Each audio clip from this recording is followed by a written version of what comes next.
Hey Emma, Yes, Mel. what do you call a new restaurant that you're trying where all of the things that they serve incorporate a specific Middle Eastern, often dried fruit? I don't know. What do you call it? I think you do now. It's Date Everything.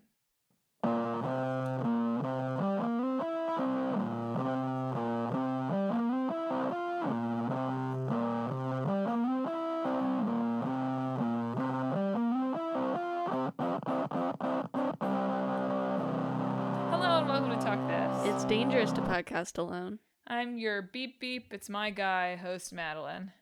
I'm your that's lampshade really is sexy host Emma. Thanks for tuning in to this week's show. This week, the mashup here writes itself already, to be honest. It really does, yeah. We're talking about Euro Truck Simulator and Date Everything, which is really important because this is coming to you live from a truck in France. Yeah. And you know what they say about those French people? Oui. They date everything. That's true. They write down their European-style dates. They do. On everything. They really do. So that's what we're talking. We're really talking about Euro Truck Simulator 2, to be honest. Yes, that's the more notable one. Like, just to be frank, Euro Truck Simulator is a 2008 truck simulation game, duh. Also known as Big Rig Europe, apparently. From Czech Studio. Just in North America. Yeah, well, it's a better name in some sense, in my opinion. It's less descriptive, but Big Rig Europe. And yet it's not the one that caught on, so. It's not, and that's unfortunate, because they would have sold 30 million copies, not 15. Anyway, from Czech Studio SCS Software, Euro Truck Simulator came out for Windows and Mac, but Euro Truck Simulator 2, which again is really the one that we're going to be talking about because it's also more than 10 years old. It came out in 2012, and it's still in a, oh my god, why can't in a Ship of Theseus type way. Is there anything left of Euro Truck Simulator 2 that was still there when it came out? I don't know. They've been updating it pretty steadily. Anyway. Yeah, it's kind of like, it carries on from, we talked about Terraria last 2 weeks ago. And it is kind of like that in that it's just a game that they've continued to make instead of making a sequel. Which is so wild. Because it is just a game where you drive a car. Well, drive a car and also manage the business of sure, driving the car. Sure, that's true. Anyway, it's about being a commercial truck driver in Europe. Yeah. Both of them. But Euro Truck Simulator 2 in much bigger Europe. Yes. Not all of Europe still. Not yet. Not yet. Unless you download some mods, in which case I think they've gotten there already. But right. Officially, not yet all of Europe. Coming soon, I think, Scandinavia, right? At the end of the month. The Nordic expansion, or whatever they're calling it. Which, awesome. That's so cool. They're coming soon. Sweden. Nordic Horizons. Yeah. Yeah. It's not new character or anything. It's Norway. Denmark. I really liked that Wikipedia described Euro Truck Simulator 2 as a direct sequel. What does that mean? What does that mean in the context of trucks? Well, Valen, you didn't prepare a lore corner for us to tell us all about There's no lore. It's just a truck. There is technically a little bit of lore in that in 2 you start out as a, truckless gig economy truck driver. Yeah. And eventually you can American dream, haha, it's in Europe, your way to owning trucks and running a business. Yeah. There's also American Truck Simulator. That does also exist. Yes, it does. But why would you want that when you could do Euro Truck Simulator? You're going to Denmark. I don't actually know. I feel like there's stretches of the Americas where there's just nothing. That's correct. For long periods of time. And I'm sure the same is true in Europe, but I feel like the stretches are less. I think that that's geographically accurate, yes. I'm not sure what the size of Kansas is relative to all of Europe, but probably bigger than you would think. Yeah. Yeah. The Dakotas. Yeah. Etc. It just comes down to what you find more relaxing, I guess. Yeah. Because that does seem to be like a core appeal of the truck simulator. It's also, if your truck gets into an accident, in what country would you want to be in? Yeah, I don't know, actually. Probably Europe, because they'll heal you. They'll heal you? Yeah, sure. Yeah. It's really funny just reading it. Like, I don't know. Objectively, there is a part of me that understands the appeal of this game. Like, my initial response always to something like this is like, why would anybody want to play this? And then if I think about it for 10 seconds, I get the appeal of, oh, people like driving. It's right? like Katamari, Madelyn. No, it's not. Like, really inherently. It's about driving around. Unpack that for... No, it's not. Katamari is about getting big. But it's also about driving around. That's true, but I think that if you're playing it to become a truck mogul, in some ways, Truck Simulator is also about getting big. Okay, that's true. I'll acknowledge that, but I think that the friction of Katamari and the joy of the friction is maybe a little different from the zen-like state you might get into playing Euro Truck Simulator. I maybe, once you're experienced in Truck Simulator, you get into the zen-like state, but you do actually have to drive the truck still. That's true. But people, like, it's, the meme thing where you're like, oh, you're driving, and you realize you don't remember anything about the last 20 minutes. Sure. Right? Isn't that kind of the desired... Speaking of anti-capitalist flow, here, this is the ultimate capitalist flow state game. Well, it does seem to be... Bogos eat your freaking heart out.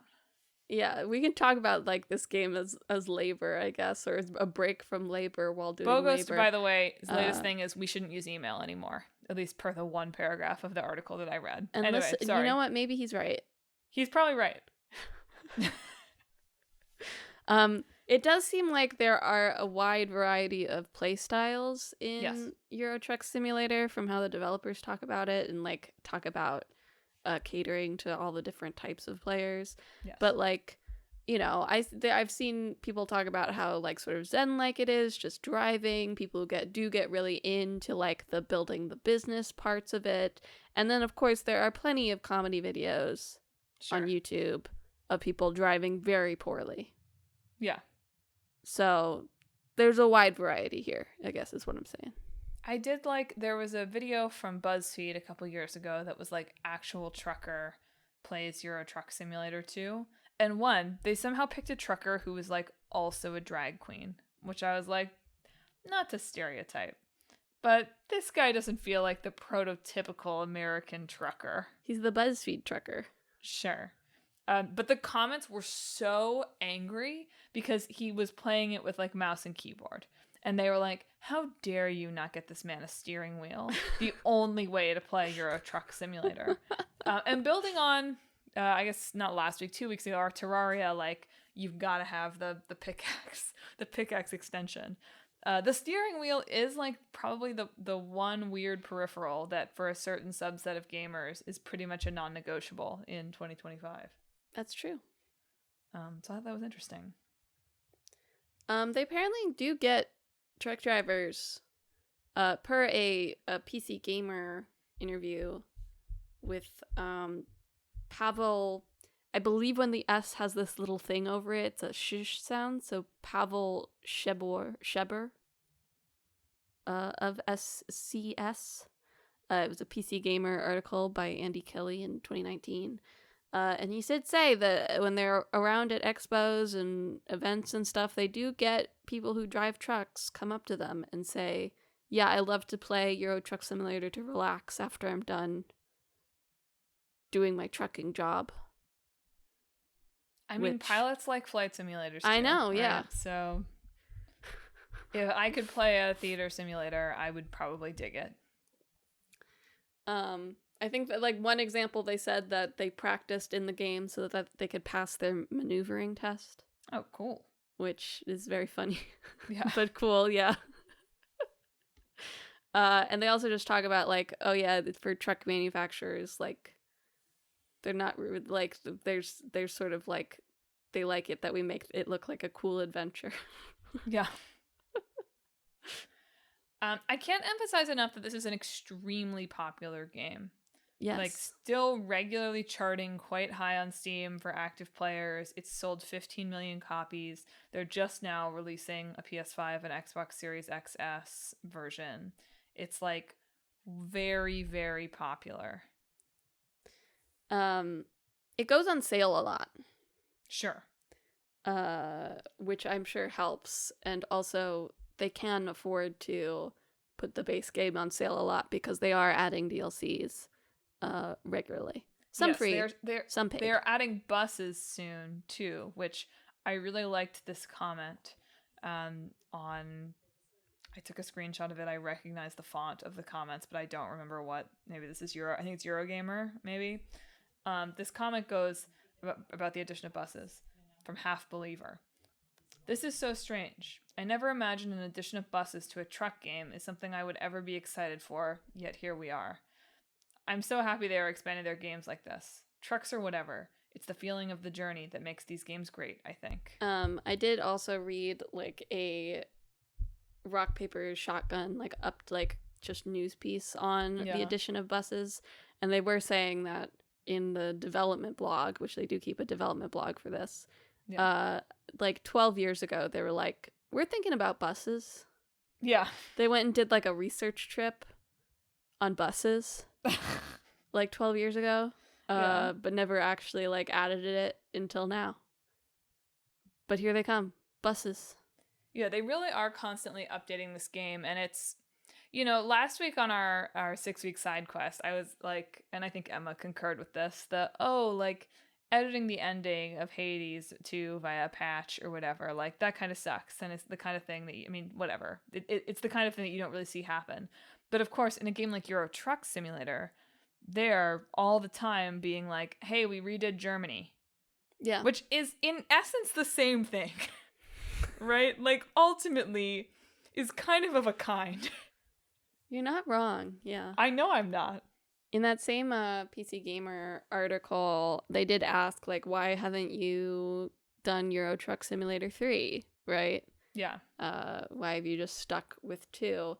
And it seems like while their development team has expanded quite a bit since when they released it, I think they've gone from 12 to 70 people or something like that. It would be a very massive undertaking to justify at this point, a Euro Truck Simulator 3, to start from scratch and build it back up and be here's all the ways it's different and better than 2. And they don't actually have the infrastructure or resources to do that. They would have to expand much more to do that. So it's really just it's an interesting perspective of being this is quite successful, but to make a new one, that would be starting over, and that would take a lot of investment that would be a bit risky, as opposed to just continuing to work on 2 and steadily updating things, right? And what would you add? Yeah, that's also the question. Yes, they would have to justify its existence. This is a choice they could have made in 2016. You know what I mean? Probably they could have been oh, we're gonna, instead of redoing the UK now, we're just gonna do a new one. But at this point, yeah, you've sunk almost 15 years of development into this.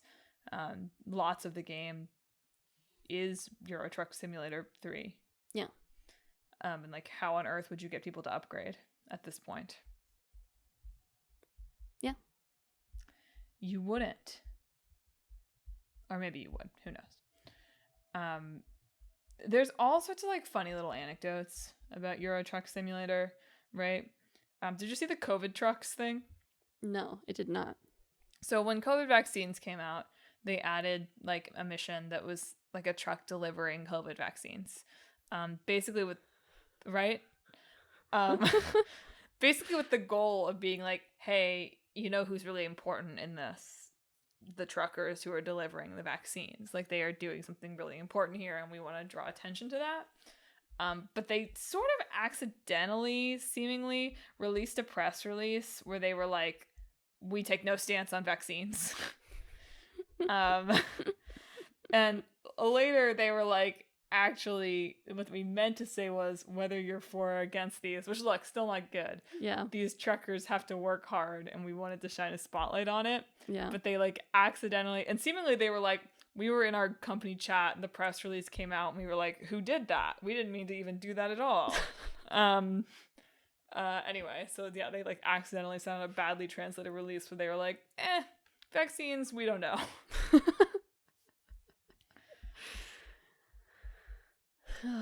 I mean, that can happen with especially stuff in translation, unfortunately. Yeah. They also were like a month or so away from releasing their Heart of Russia DLC when Russia invaded Ukraine. And they were basically like, we're not releasing this. Yeah. Yeah, it's tough when they'll be tough when Russia continues to, if Russia ever continues to invade other countries, for Euro Truck Simulator 2 to navigate politically. And literally. Yeah. No, that's an interesting right? conundrum. It must be interesting to think about who are the demographics of people playing this game, right? They do talk a lot about how, and whatever, this is a little, whatever, but I understand it. They're like, we want this to be like an apolitical game, right? We want this to be a game everyone can play. It's trucks. It's driving trucks, right? I actually think putting COVID vaccine trucks in there is like, unfortunately, kind of a bold move. But like, yeah, interesting to think about probably a significant portion of people playing this are like, yeah, I don't know. Not that all, obviously there are plenty of gamers that are horrible politically. Yes. But Euro Truck Simulator feels like, oh yeah, like the guy in Iowa is playing that. American Truck Simulator might also have some trouble if we really do go to war with Venezuela too, so. Oh, sure. Or if anybody secedes.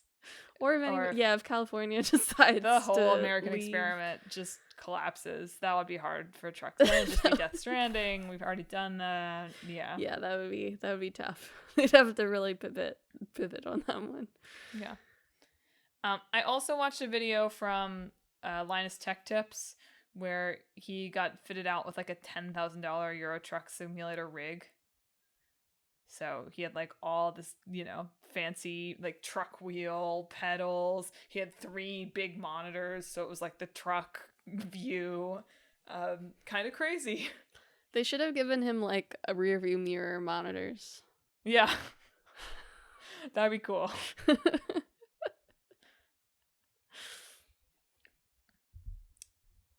Well, we played that Mario Kart 2 or whatever on the arcade machine with one of them in the void, so we could probably handle that, I think. Look, I get it. I don't mind driving. I wouldn't do it here in Paris or in New York City, but I would not. I don't think I could drive a truck, if I'm being perfectly honest. I don't think I could, but I think I could pretend. I understand the appeal of pretending to drive a truck. Sure.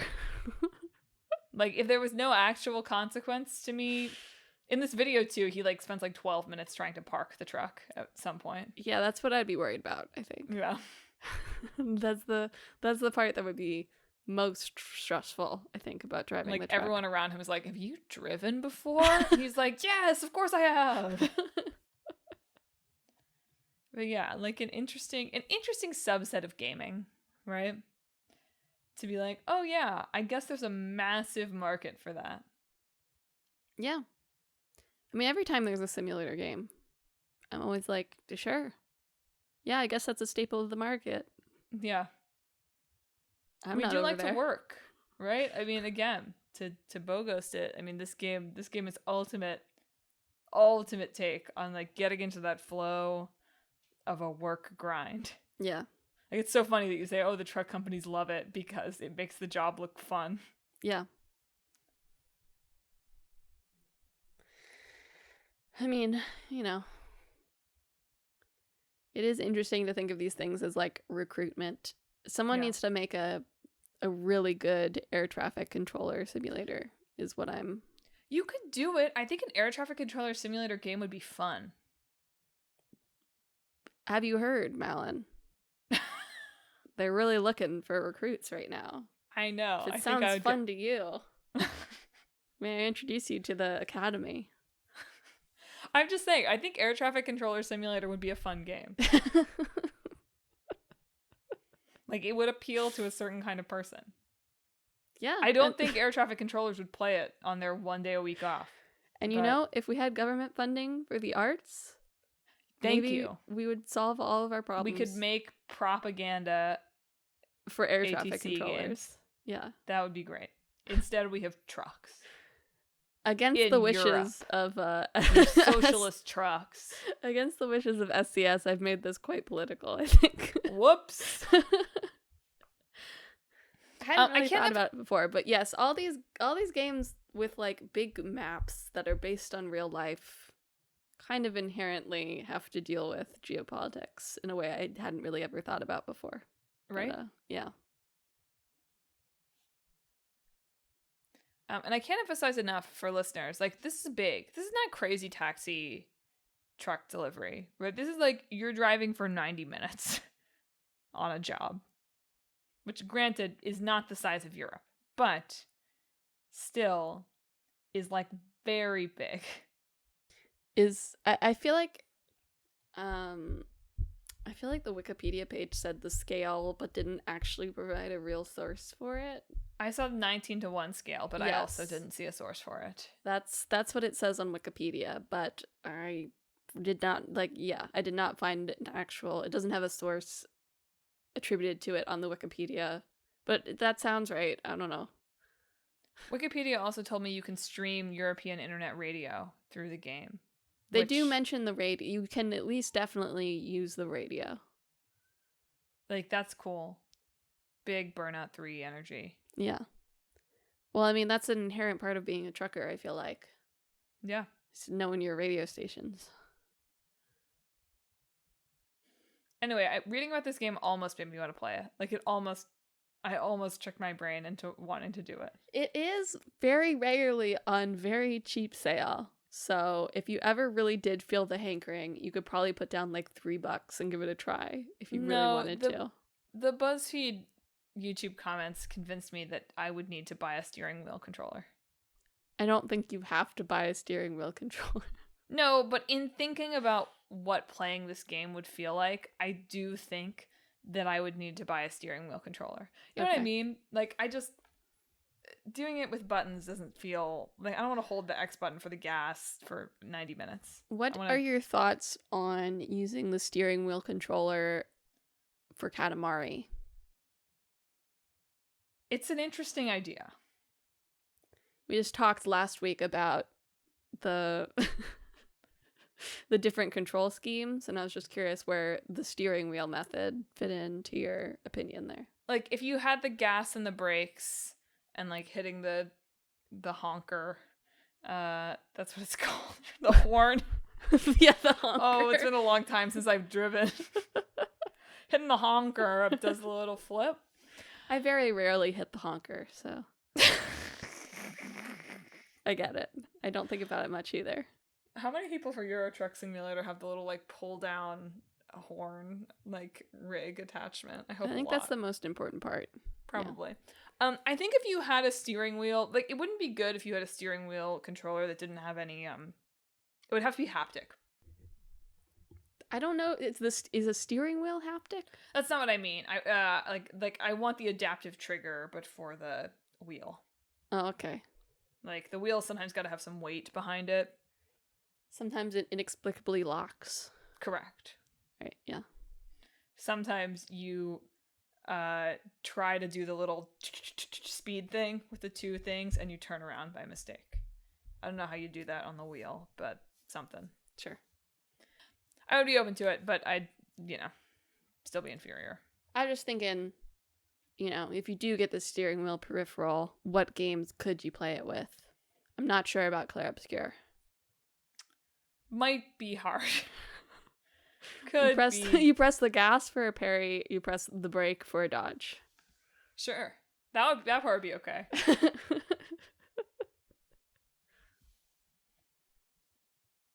Well, any last truck type thoughts? Must be a weird game to work on. They must just all be truck freaks. At this point, yeah. I mean, I'm sure they were already. They've mostly made truck simulators. They could be European geography freaks. Fair enough. Like, you've either got to care about the truck or you've got to care about the road. That's true. And that's the deep thought for the day. That's the two types of people in the world. Well, speaking about caring about the truck or caring about the road, let's talk about Date Everything. Oh, yeah. Good one. Thank you. I felt like that was a strong seg. Really good. Date Everything is... I feel like we can get into whether it is actually this term, but it calls itself a dating sim. They call it that too. Yeah, I know. Developed by Sassy Chap Games and published by Team 17. Came out this past summer for pretty much all systems. And in it, you are a person in your home. You apparently live alone in a house, which... unrealistic much. At least one review did call out, like, this took me out of it. And I did roll my eyes at that. Like, I understand. Yes, I agree. But I was like, come on, let the person in the game have a house. Don't write 3 paragraphs about how this person with an entry-level job they just got laid off from or whatever having a house is unrealistic. Like, shut up. It's a game. It's a game. Don't you know, Val, the average median age for a homeowner now is 40 years old? First-time homeowner? Sure. And as someone who is basically 40 years old, I hear you. However, this game is hyper realistic. So... Okay, listen, I just hadn't thought about it before until I was saying the plot summary out loud. Again, it's funny that you had that thought independently because like the PC Gamer review or some review that I read was like, this person having a house kind of took me out of it. And I was like, all right, buddy. Like, anyway, you're a single person alone in your home. You get a pair of Dateviator glasses. Like Aviator. Yes. Which allows the user to directly acknowledge a thing's existence or date something. So you can look at all of the objects and concepts within your house, and they will turn into anthropomorphized versions that you can interact with and flirt with and hang out with. And there are 100 of them. And there's 100 of them, yes. This game makes sense, and I don't mean this in a positive or negative way. I just mean it in a it makes sense way. Sassy Chap Games is founded by 3 voice actors, Ray Chase, Robbie Damon, and Max Middleman. And you can, this is the game that voice actors would make. Correct. Because there's a lot of characters to voice. This game has a script of 1.2 million words with 70,000 individual voice lines. And every dateable has a unique voice actor. They do not, I don't believe they reuse voice actors for any of them. So there is 100 plus, I believe, unique voice actors in this game. So it's basically every voice actor you've ever heard of. Yes. And to the credit of the team, they say in like every interview, they're like, nobody else could have made this game. Like, we were able to do this because we're big deal voice actors and we know everybody and everybody was willing to come hang out with us for a few hours. Yes. To record this game. And nobody else would be able to do that, which is correct. Yes. I think there was one interview where they were saying they did call like a casting person that they knew and was like, how feasible would this be? And the casting agent was like, not. Yeah. You cast your principal actors and then you get an ensemble to do the rest of it. You know, cast 100 principals in it. Also, probably unique to the fact that it's made by voice actors, they do actually pay royalties. And it's full union game. Yes. Well, yeah, of course. Well, I know, but when does that happen? I know. But I was seeing just a post the other day of Ben Star? Diskin? Dissick. The Disnick. young Xehanort. His name's not Ben, I don't think. Haida. Diskin. It is Ben. Ben Diskin? Diskin, yeah. Well, yeah, he was posting like this is the only game I've ever received like royalties or residuals on for my work. Well, they made some kind of special agreement with SAG to do it. Yeah. Which you can probably only do if you're like the voice actor making union pay. Yes. Ray Chase, you know? Yes. So it has to have been massively expensive to make. Yes. Basically. Yes. Which is published by Team 17. They had originally, like, this idea for this game was basically just like them joking around at some kind of other voice recording thing. Yeah, they'd worked on some sort of like narrative podcast together before, and apparently had always sort of been floating around different projects of different sorts, not all games. Mm-hmm. And I believe is Ray Chase the main one on this? They're all designer. Like, Ray did a crazy amount of work on this game. Yeah, so one of the other ones was joking about like a game concept where like you can date everything, and Ray Chase was like, "That's a great idea." Yeah. And apparently they made like a vertical slice and a concept, and then COVID happened, and no publishers were giving out any money, so they just kind of shelved it for a while until publishers were starting to give out money again, and then they revisited it and refined it and started pitching again, essentially, with changes. There's a lot of talk about this being like obviously the concept came before COVID, but a lot of it does feel like you're in your house by yourself talking to your stuff. Yeah, it feels very COVID core. You know? Sure. There's at least one article, I think it was on Endless Mode, about just like COVID era games, talking about like this and like Clair Obscur and stuff. Sure. Of stuff that maybe was not necessarily started by COVID, but certainly feels like either the perception to them or certain elements of their design was changed because of COVID experiences. Right. In very different ways. So those are the things that are cool about the game. It's fully voice acted. Those actors were treated fairly. That's a massive effort to have done that, right? And like, you know, we talked about the voice acting, but also the unique art assets that they have. Yes. It's a lot of drawings. Yes. This game was originally slated to come out for Valentine's Day, which they were very excited about. And they've also been very upfront in interviews that they were like, actually the QA for this was more or less a nightmare. Yes. Because there's so much to check, and like things that would be small bugs in a game that wasn't just like a bunch of like 100 different narrative arcs. Like the wrong voice line coming out is really bad. Yes. The wrong asset appearing is really bad. Yes. In a way that Clair Obscur would probably be fine. So they delayed it all the way to June because the QA was just a monster. So cool. Cool idea. Cool work for voice actors, etc.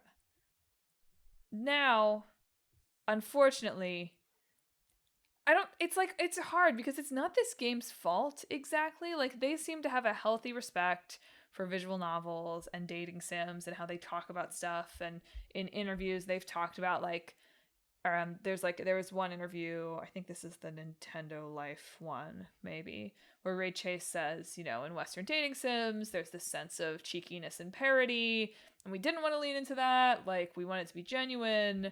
It's like an earnest attempt, way more earnest than a lot of Western titles. And it's difficult because dating sims are such a joke. And such a, like, also such an eye roll at the joke. Like, okay, we get it. Like, there's such a, like, you know, deep meta around the dating sim in the West now. Yes. That you're kind of in a rough spot. Yes.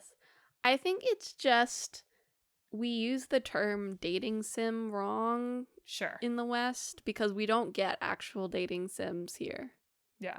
They don't get translated when they're released in Japan, and nobody makes them here because they're much more like stat building kind of RPG like situations, dating sims. And then there's also stuff like otome games, which I think is oftentimes lumped into the same category as dating sims over here, which is like you pick a character that your character's going to romance, and there's like deep emotional storytelling, and they maybe have a couple different routes based on what you do, right? But those are two like distinct genres, and I don't think Date Everything is actually either of them. No, it's a Pokemon game, actually. Yeah. Like the sandbox in the title, in the genre title in the Wikipedia, I think is probably most accurate. It is kind of like you're in a sandbox doing a little date-a-thon thing. Yeah. And I just think that we just use dating sim to sort of encompass a whole variety of genres, that this isn't a dating sim, it's not an otome game. It's not really, I mean, it's a visual novel, but it's not a straightforward visual novel. It's a date-a-thon situation. And a lot of the more negative feedback in reviews, and this game reviewed fine, like yes. It wasn't, is that, there's these 100 stories, but for the most part, they operate pretty independently of each other. And like, most importantly, none of these characters seem to have any feelings at all about the fact that you are romancing, like, also the couch. Yes. Right? Even though many of them, share things in their stories that would naturally make you think, like, the lamp actually probably wouldn't be okay with the fact that we're also dating the sink that is actually a man who's been turned into a sink. Which I read somewhere. That's pretty good, actually. There's funny stuff happening. Like, Matt Mercer plays a D20. That's funny. Yes. Right? Like, you can romance existential dread. That's funny. Like, yes. There's a lot of, like, it's fun. And it's also, like, 100% unreasonable to expect that this game with 100 romanceable characters could possibly have those storylines interact with each other in any kind of meaningful way. Yes. It's just impossible. You can't ask a game to do that. Yes. This game is already, and they are absolutely right to say this, like, impossibly large for what it is. Yes. So it's hard to, like, I read that feedback and I'm like, yes. And on the other hand, I'm like, oh, but there's no way you could have implemented this. Yeah, I think it's tough because I read a couple different complaints. One is that most of the characters and relationships feel somewhat shallow.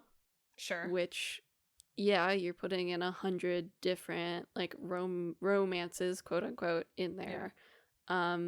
They probably can't all be otome game routes, right? No. Where you probably have like 3 or 4 guys to choose from. Yeah. And the other one being that the tonal, there's some tonal inconsistency between the characters, where sometimes you'll get like a sudden content warning pop up in a way that this has come up before in these types of games. I remember we talked about Boyfriend Dungeon at some point, also had this issue of, well, it didn't have content warnings at the beginning and then went into some serious stuff. And it's not like you can't explore those themes and like you can't use like cutesy aesthetics to explore those themes, but it does feel a little strange in this one that's mostly marketed itself as a silly fun time. Right. So I see that complaint too. So it just seems like they tried to do a lot. They had a lot of different writers. Yeah. And I don't know if they, went overarching the whole thing enough and was like, okay, what's, which when you have to hit that 100 mark. They were talking about this, that like this is the number they chose because they wanted it to really feel like you're everything, right? Which I do think is correct. Everything. I think that's the correct assumption here. But it's a lot of stuff to manage. Yeah. Basically. Ultimately, I do wonder if, and games don't really release this way. You probably couldn't do this, right? But I do wonder if they had somehow been able to break this into 5 packs of 20 that they released monthly or something like that, where you could curate them stylistically, or you could make those 20 interact with each other at least a little, or like reference back to something at least a little. That if you'd like done it in, I realize all I've done there is be like, well, make the game more complicated and split it up a little. But tonally, you might at least be able to like release like a darker pack, right? Or sure, yeah, like one pack that's like it's just jokes with really famous voice actors about who those voice actors are or whatever. It is an interesting idea, I think, but it does. I don't think it eliminates like the additional work that would. It doesn't eliminate the additional work. This would primarily be an adjustment to the tonal whiplash. I think you could mitigate the tonal whiplash by releasing them in smaller packages. Yeah. But it would make more work. Yeah. Yes. That's correct.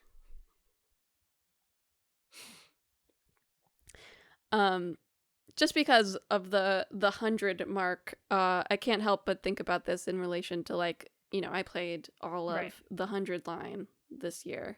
I saw that come up in a Reddit thread about this too. Yes. And I think that has a very wide variety of genres and differing levels of content warnings that you might need to apply, and so on and so forth. But I think that because it has routes that you get on, it's able to stay consistent more within a route, right? Yeah. Whereas in this, because you can just sort of go anywhere whenever you want, it's hard to balance like when you're running into certain things. There's some characters that are locked behind other characters, and sometimes you have to do specific things to trigger the connection with the other character. It's not like they're all there for you to grab immediately. Right. But yeah, I think that because it is so open and sandboxy, that makes it harder to control for tone and also harder to control for like progression. Right. And at the same time, by having things locked behind other characters and by having 100 of them, it does mean that the player is probably going to encounter a character that they do not like spending time with, but have to. Yeah. Which is another, like, just, you can't, unfortunately, it's not. With 100 line, theoretically, you could jump to another route if you really weren't enjoying the one you were on. Yeah. In this, eventually, you probably have to go back to that character. And there are friendship and hate endings, so you theoretically don't have to. Apparently, romance. It's quite hard to get the hate ending. You have to really be trying. Yeah. So putting that out there. And also apparently, so the ending, spoilers, I guess, for Date Everything, but the ending involves like actually turning them into people. Yeah. It sounds like. Yeah. And then they like kind of just like leave and go do their thing. Yeah. Without you, which they talked about before of like not having like dating without necessarily it having to be like true love at the end, which I do appreciate as a viewpoint, but does feel a little weird. Yeah. I mean, yeah. The more I read about like the development and how the game is structured, I'm like, this was way more challenging than it probably initially seemed at the first joke. They were like, this is a fun and funny idea. And then they were like, oh no. Oh no. Well, are you ready to mash? Yeah, sure. Date cars. Yeah, date cars. I mean, ultimately I want us to challenge ourselves to come up with something that's not that. But the obvious game here is that you have to date trucks. I probably exist. It probably does exist. Probably several of them exist. Yeah, there's sort of this, I mean, there's a bunch of, like, slightly absurd visual novels that are actually, Hatoful Boyfriend is the classic. That is kind of absurd, but also startlingly sincere at the same time, where you date pigeons. Yeah. But I don't actually think that sort of like absurd sincerity is actually a requirement based on these two games. It's not. The title of this game would be Truck. Right? Just truck? Truck. Truck rhymes with truck. No. That's not even a real phrase. It just rhymes. It doesn't have to be. I wasn't saying it was a real phrase.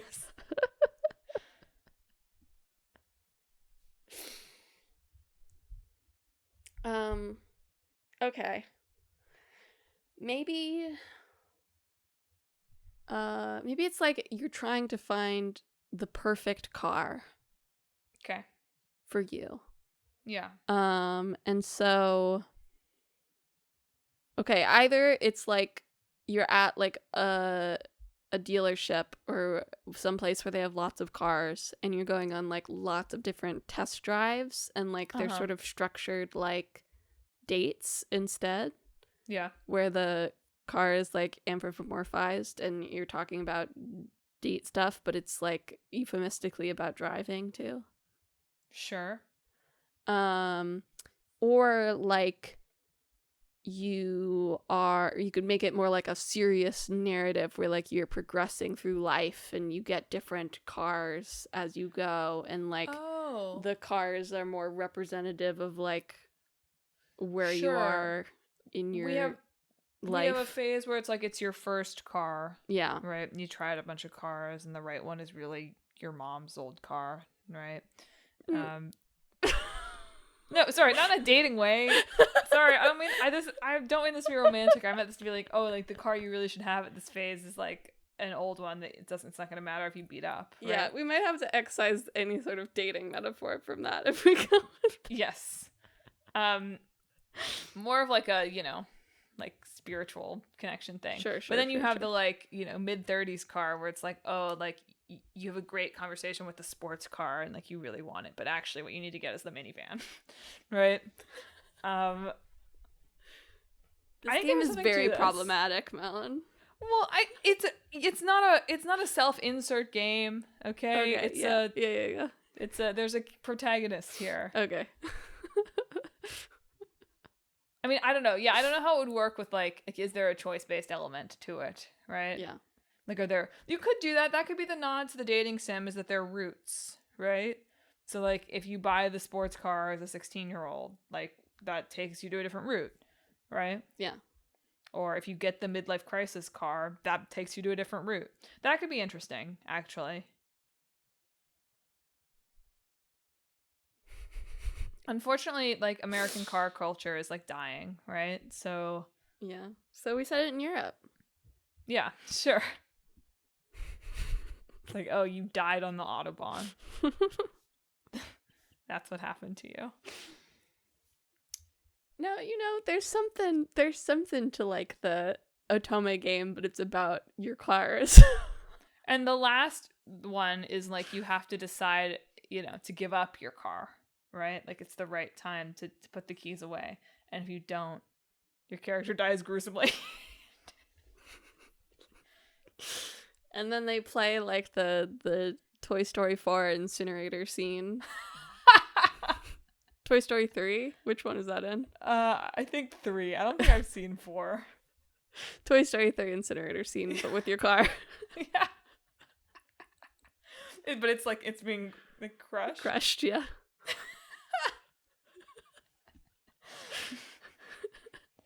No, it's how the game loops. You give it to you only get this route if you pick the minivan, right? If you pick the sports car, it gets crushed. There's no one to pass your car down to. But if you pick the minivan route, you get the opportunity to pass your car down to your grandson. Man, we're promoting some real normal family values here in this game. Look, it's just one route. There's also the queer party route. Okay, cool. Good. What car do you buy to get on the queer party route? I don't know. The Subaru. The Subaru. Do you think the Subaru would approve of us using their brand in that way? Subaru knows that that it's a car for lesbians, right? I have no idea. I'm glad I'm on the record saying that. But it's been said to me. It was said to me when I drove a Subaru. Whatever. But yeah, all sorts of, if you get a pickup truck as a kid, like what does that do to you, right? You could even do like the tutorial level could be like a bicycle or like the kid car thing. Yeah. Yeah. It's like, is it a bike? Do you get the fancy kid Jeep? Right? Or your electric scooter, which is what all the kids are riding these days. Exactly. Well, if it's set in Europe. Do they ride those in Europe too? You'll have to report back. You're right. The electric scooters are everywhere. I know you're in France now, but I don't want to know yet. Wait till you come home and then provide the full report on electric scooter usage in Europe. Please. I will. I shall. Because there sure are a lot here in Virginia. Yeah. Oh, that's true. Yeah, the scooters discarded everywhere. They've not allowed to happen in New York yet, but it's probably only a matter of time. We'll see. Yeah. I think there's something to this. I mean, the obvious choice is truck, but this one is also it's also decent. All right. Well, listeners, on that note, thanks for tuning in to another episode of Talk This. It's dangerous to podcast alone. Would you play either of these two mashup games? Do you think I'm promoting traditional family values in a way that's too conservative with this game? Do you think that all visual novel developers should be forced to play Tokimeki Memorial before they do so? Do you think everyone should have to play European Truck Simulator, period?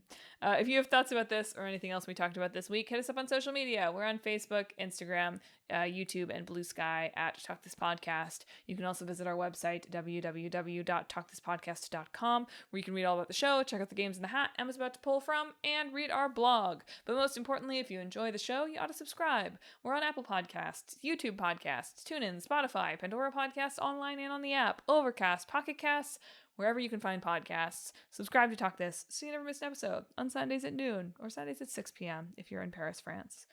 Next week is my side quest. Something about Thanksgiving or Black Friday, right? But Emma, what are we talking about in 2 weeks? In 2 weeks, for our old game, we're talking about Binary Domain. Mm-hmm. And for our new game, we are talking about Peak. Beak? Peak. Peak. So look forward to that. Well, that's it for this week's show. Thanks for listening. Emma, honk honk, sign us off. This week, I hope that your chosen car is age appropriate for you.